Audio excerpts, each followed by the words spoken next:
તો આગળ વડોદરાની વાત કરીશું।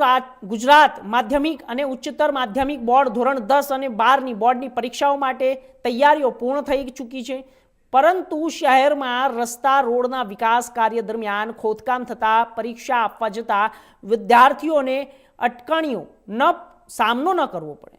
આ સાથે પરિસ્થિતિઓને ધ્યાનમાં લઈને શહેર કોંગ્રેસના કાર્યકર્તાઓએ મહાનગરપાલિકા કચેરી ખાતે મોરચો કાઢીને તાત્કાલિક રોડ રસ્તાની કામગીરી પૂર્ણ કરવાની માંગ કરી।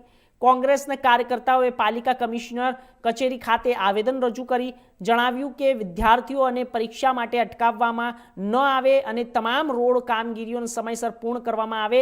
શહેર કોંગ્રેસ દ્વારા આ મુદ્દે પગલાં લેવા માટે અને પાલિકાને તેની રજૂઆત પણ કરવામાં આવી છે। અત્યારે બાળકોના એક્ઝામ ચાલુ થઈ રહ્યા છે, તો આ વિશે બોર્ડ વાઇઝ અમે સંકલન કરીને બાળકોને કોઈ તકલીફ નહીં પડે અને એક્ઝામ સારી રીતે આપી શકે આ રીતે વ્યવસ્થા કરીશું। મુખ્યત્વે શું વ્યવસ્થા કરવામાં આવશે? કોઈ તકલીફ નહીં પડે અમને રોડ રસ્તાની, અને જે રીતે ભૂતકાળમાં એક બે બનાવ બન્યા એવો કોઈ બનાવ નહીં બને આ રીતે ખાસ તકેદારી બનાવી। વાલીઓ માટે સુવિધા શું કરવામાં આવશે? કારણ કે દર વર્ષે ટેન્ક બાંધતા હતા, પાણીની સુવિધા થતી હતી। આ કન્સર્ન જે આપણા ડિપાર્ટમેન્ટ છે હેડ એમને સૂચના આપી દઈએ।